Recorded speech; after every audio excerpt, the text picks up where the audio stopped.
Hey guys, so I thought I would come to you and have another bestie talk, and I wanted to talk today about how sometimes, I have to put sometimes, making gym and healthy eating as a New Year's resolution doesn't always work, and how sometimes we fall off the bandwagon, never to return back on it, or it takes several months before we return back on it, and how to make gym or an active lifestyle work and a healthy diet work for you with what I've learned within myself. So I want to preface that I am not a professional at all. I'm not a personal trainer. I do not have like education in nutrition or anything like that. This is just me talking to you about what I have found that has worked for me and for my friends. So I have found this growing trend. I have been attending the gym since 2011, aside from an 8-month break that I took. Now, when I went back to the gym, it was for the new year of 2013. So there is that. And then I have been going ever since. So it can work for you to say, you know what, I'm going to do the gym every day come the new year. You can stick with it because I've done it. But in times past, there's been so many times where I have used the new year or Monday. Like, how many times do we start our diet on Monday? Like, am I the only one that does that? I feel like I'm always saying, I'll be better on Monday. But since it's Saturday and I'm eating really bad, that's awesome, because then I have 2 days to eat super horribly, and then I'll start back on Monday. So cool, I've got a couple days to like really junk out on all this chocolate. Because it's always chocolate. It's like chocolate and macaroni and cheese. You know, those are like my two things. You know how like mummies are buried with like precious like gold and oils and all that kind of stuff? Just wrap me up in chocolate and macaroni and cheese, and I think I'll be quite happy as I'm in the ground. I've been noticing this growing trend the past several years that I've been attending the gym, and that is that there's a lot of people that come the first couple weeks up to a month of the year, and then they start fizzling out, and then I don't see them ever again. So it could be that they change times, they change gyms, or they decide to work out at home. That could very well be it. But I do have friends. Surprise, I have friends, and I have family members who have to be my friends who have gone on these weight loss trains or healthy diet trends, or maybe not trends, like, or just choosing to eat more healthy or cut certain things out of their lives. And I've, you know, followed with them for the past many years and have seen how things go and how we get super, you know, we have this conviction within us to make it work, and we will make it work. And, you know, there is this thing that says 21 days, if you do something for 21 days, it becomes a habit. Sorry, I'm checking my time because I want to make sure that I'm done talking by the time my son gets home. And I guess that's true. I don't know, like, is it really 21 days before it becomes a habit? But that's something that I've always been told. The thing is, gym, like hardcore gym for 21 days is not easy. And hardcore healthy, clean eating is especially not easy if you're someone like me who is an emotional eater, who has had very much a love-hate relationship to food. Now, I had an eating disorder, and not only that, I remember being about, oh god, how was I? I don't even remember how old I was. I was young enough to be almost 80 pounds. So how old is that? I was a small girl too, so I don't know, maybe 8? I don't remember, but I remember standing on my mom's scale and it reading about 78 and going, I will die if I reach 80 pounds, and being mortified that I could ever reach that. Well, I did, and I lived. And then I remember doing the same with 100 pounds, thinking I will die if I reach 100 pounds. So even from a very young age, I was all about numbers and how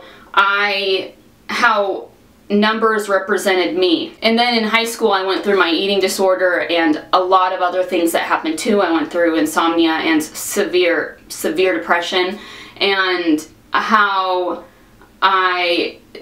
here was this other relationship now that I had with food. It was I felt like food and I had a very toxic relationship. And then when I got out of my severe depression and I got medicated and I got some help, my eating disorder went away. I was diagnosed as well as hypoglycemic, and I was told that I also needed to eat every few hours to make sure that my blood sugar was okay. And I noticed that. I would notice when I would start getting shaky and stuff, and then I would eat, and so I have always felt like I've had some tie to food. And yet I hated that I knew that food was the reason why I had gained all this weight. So many times I would say, okay, I'm gonna start going to the gym now, and then I'm going to eat healthy, and then it's all gonna come off. And I remember being so depressed when my wedding ring didn't fit me anymore, and I reached a weight that I could no longer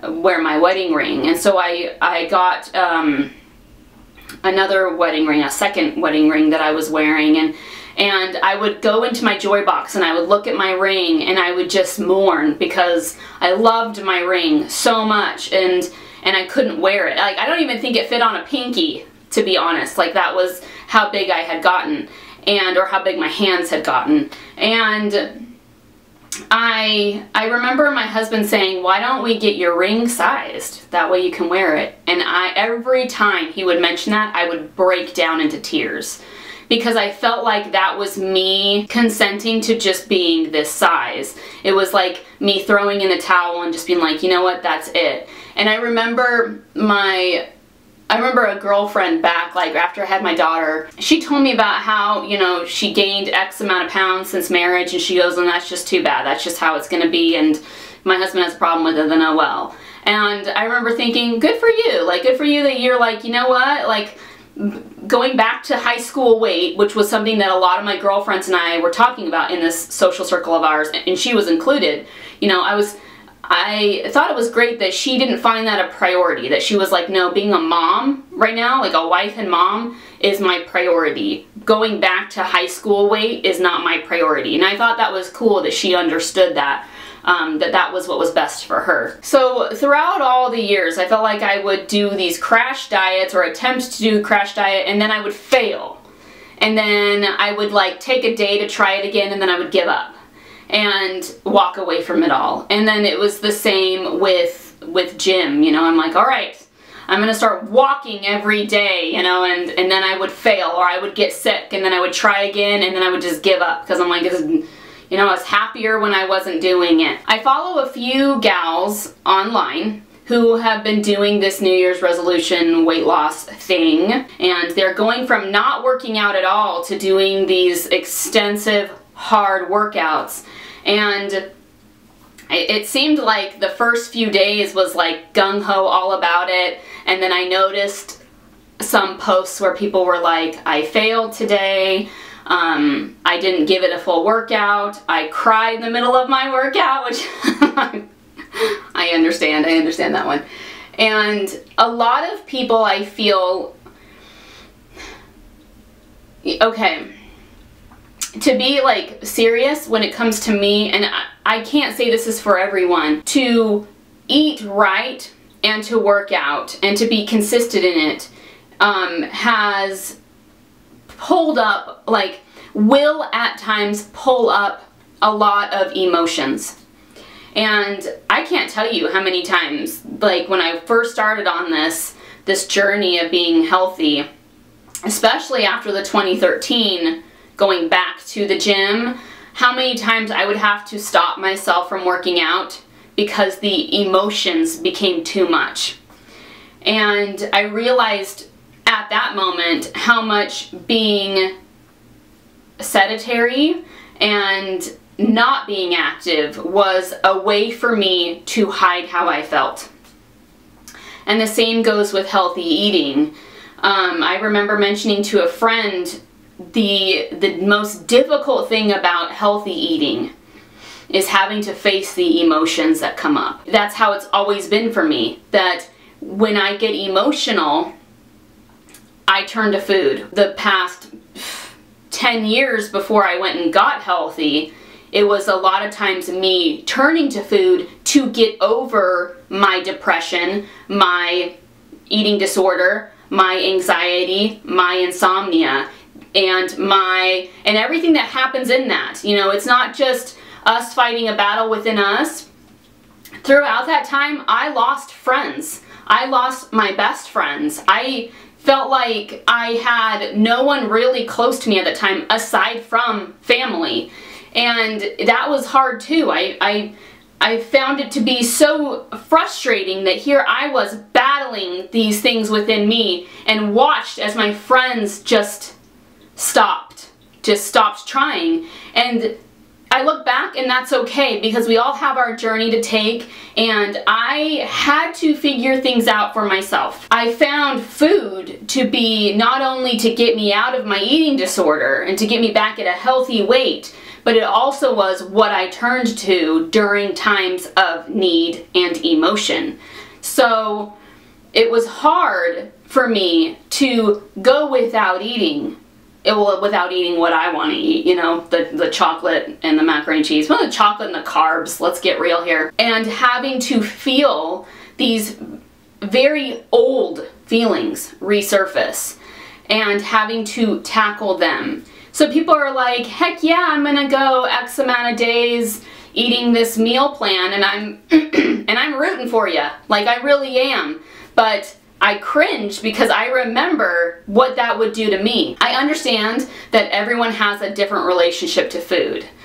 And I get frustrated when there's articles where people like say things like, you can easily get off of sugar and carbs, and how it's like so easy to do that. And I want to punch them in the face, because it's not. It's not easy for someone like me. What has worked for me is baby steps, and I've mentioned this in a prior video, and I have friends who come to me and will ask me, what's your secret? What's your secret? You know, and I tell them, well, I eat right, and I try to eat right. I'm on the keto diet right now, but I do allow myself cheat meals because sanity. As much as I love the keto diet, and I really feel like that's like the perfect diet for me, you know, sometimes we just want a little bit of macaroni and cheese. And I understand there's probably a keto recipe of macaroni and cheese, but you know what? Every now and then we just want to splurge, and we just want to eat what we want to eat, right? You know, there's macaroni and cheese on this earth for a reason, and that's me. I tell my friends, well, I eat right and I exercise. But it wasn't like I just woke up one day and thought, okay, I'm going to start exercising at 5 in the morning at the gym, doing cardio and weights, and then I'm just going to start this keto diet. It didn't turn out that way.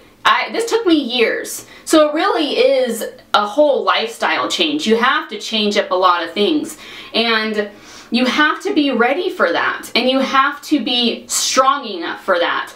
And I don't want to say that those who fall off and fail are weak. You're not. Because if you keep getting back up, that proves your strength, and that proves you can keep doing it. This might be a very poor example, but I think of eating right and being active. However it is you want to be active. I'm not going to tell you guys to go to the gym and do that, because for some people that's not their style. And I have a girlfriend who wrote me on Instagram, and she said, I'm just going to do my workouts at home because I'm way more comfortable doing that. She says, I just can't do the gym. The gym does not make me comfortable. You're not going to be able to work out if you're not comfortable, right? So whatever it is that makes you feel healthy and makes you feel active. For instance, if like painting a mural is you being active because it gets you away from the food, it keeps you away from emotional eating and from sitting on the couch and watching Full House all day. I don't know, fill in the blank. I don't really watch TV all that much. So Full House. Am I dating myself? Fuller House, how about that? You know, then that's good, because I think just being on your feet can be considered active instead of, because if you're on your feet, you are continuously lapping yourself if you were on the couch. So while this is a poor, probably very poor example, I like to compare diet and exercise to me playing my flute. Now, I play my flutes. I used to play it a lot in church, and I played it in band. I played it for like 6 years, and you know, total. Actually 7 years, so I played it a little bit in college. And there were times where I had solos in church and in band, in performances, let's just say that. And there were many times where I failed. But when I failed, did I just put my flute down and walk away and say, oh, sorry, that's it? I was really good there, and then I failed, and I should just walk away from it now. No. You keep playing, right? When you're performing, if you mess up, you just keep going. And you might be a little bit faulty, like as you're picking back up that momentum. That's okay. You keep going. That's what's important. And I always admire those who fall off the bandwagon, who struggle, and yet they continue to try. Like, that is so commendable that you keep trying. What is that quote? Like, it doesn't matter how many times you fail, you know, it's how many times you get back up, or something like that. And I think that's so true, because if we just stopped after every failure we made, we seriously would just be sitting on the couch and watching shows all day long and not trying to grow and to improve. Or maybe the reason why you failed on that diet plan or on that exercise routine is because it doesn't work for you. It's one of two things. You either try harder to see if it'll work, or you choose something else. And for me, I have been on so many diets, I can't tell you, but I do want to say that I believe the hands down best diet ever, I call it diet, I'm just going to call it diet. I really don't like the word diet, but I'm calling it diet just for this video. I really feel like counting calories is the best way to go. You can go online and get like a calorie calculator, and you can say, you know, you put in your height, your weight, if you're male, you're female, and how active you are, or how active I guess you want to be, and how many calories you need to consume daily to reach a certain weight, be it above the weight that you're at or below the weight you're at. And I remember that was the first thing that had me losing weight. And I dropped like 35, 40 pounds doing that. Now I have, I'm trying to think here, I think more than half of my family, my brothers, sisters, parents, and their spouses, is it more than half? I need to count real quick. So I have 13 members of my family on my side, including my parents, and 1, 2, 3, 4, 5, 6,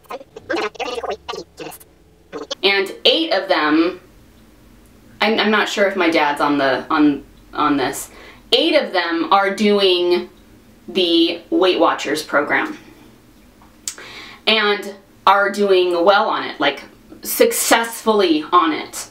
And so I believe in the Weight Watchers program. They now have different point systems. They have like the classic point system, the smart point system, and they came out with this freestyle point system this year. And I think that is bomb. I have a friend just down the road who lost 50 pounds doing MyFitnessPal, which is counting calories. She just plugged in, she figured out, okay, I'm gonna only consume X amount of calories a day. So every day she would put in what she ate, and it would tell her how many calories she had left. That's one thing I firmly believe in, is counting calories. For me, once I reached a certain weight, I hit a plateau so hard that like I could not break it. And I think it was also a mental thing too. I felt like, well, I've already lost like 40 pounds. Like, this is pretty good. Like, you know, and I think it was me slacking more than usual, but I felt like I just could not get past a certain weight. And that's when I turned to HCG.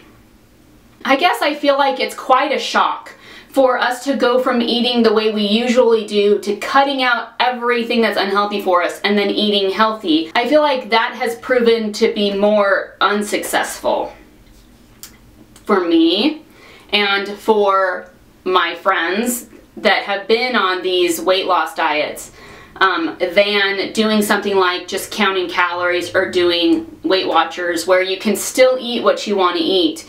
And then I feel like once you're in that habit of being aware of what you eat and marking down what you eat and how that affects you, and knowing how that feels, like when you cheat and you eat a lot and how you feel crappy afterwards. And then I feel like in that regard, you can then do maybe a more strict diet to get to a weight that you can't seem to get to, or to help you stay lean or something like that. Because what I really wanted was to lose my weight and then get really lean. Counting your calories, man, just watching and journaling it if you want, or finding some way to be accountable for it so that you can see on paper or in black and white, like how you eat, and then marking down how it makes you feel. Like, I think that's another important thing too, like journal, because if you're an emotional eater like me, to remove yourself from food or to remove yourself from binging,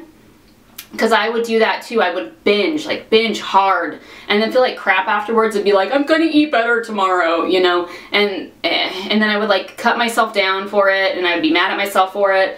And so if you can journal how you feel, how do you feel right now? Where is that stemming from? Why? And like try to like tackle it. Listening to your body is so crucial. And a lot of times when we're first on these diets, it's hard to listen to your body because you don't know. It's almost like trying to learn a different language when you listen to your body. How do I know when my body's saying stop? And how do I know when my body's saying you need to stop eating this? And how do I know when my body's saying I want more of this? And how do I know what a real craving is for food? Like how, so it is like learning a different language, and sometimes that takes a long time, and that's okay. You know, we have time, right? And have you heard the quotes that say, you know, you're gonna look back a year from now saying, I should have started a year ago, or I should have kept with it a year ago? And a lot of times you just have to take dieting day by day. For me, sometimes it is like in 30-minute sections. And sometimes I freaking go to bed early because I cannot handle anymore the cravings that I have or the emotions that I have, and I just want to go to bed and forget about it and just start fresh the next day. And you can do that too. When it comes to working out, I will not tell you what I think you should do. Being active is literally just being on your feet. Doing stuff on your feet, staying on your feet and moving around. A lot of times I'll be on the phone with a family member or a close friend. I don't talk on the phone very often. I'm not a big phone talker. So if I have talked to you on the phone for a long time, it's because I love you, like really. But I will make sure I don't sit when I talk on the phone. Like I will walk. I'll walk around my room or something like that. Or I will put you on Bluetooth, which Bluetooth kind of sucks with my phone. Like for phone calls, and maybe that's how it is in general, and then I'll clean up the house or I'll do something, you know, I'll make sure that I'm not sitting. And I feel like that's just like, if you talk to your girlfriend every day for an hour, hey, you know what, maybe don't sit down when you do that. Just take a walk, and then you've killed two birds with one stone. You got your talking in, and you walked 10,000 steps or however many steps. Like, you can consider doing that. There are so many ways you can consider being active. Do not park right next to the front doors of the grocery store. Park at the back and then walk. Do that. I think that's, I don't know why it's such a fight to get like one of the first parking spots. I am always parking in the back. And maybe it's just because I don't care for like the congestion right there at the front of the parking lot, and all the people walking and everyone waiting for a parking spot and all the cars coming by. Maybe that's what it is. I just like to park in the back. If you want to be active, just start with the baby steps. Just walk. You know, and then if that becomes too easy for you, then speed walk.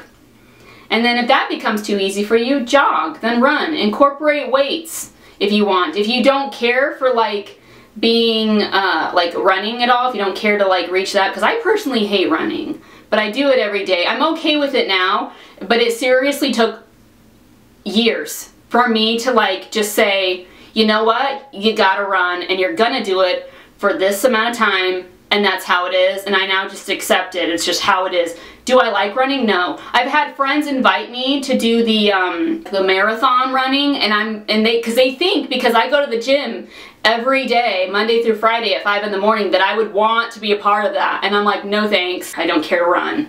But I do it because I feel better after a run. I like how like my heart is pumping. I like how the sweat, like I feel like I'm cleansing myself like through the heart beating and through the sweating. You can do weights. I'm all about free weights. Just get some weights at home, get some resistance bands at home and do that as well. And I cannot tell you like how many YouTube videos there are showing you how to do this stuff.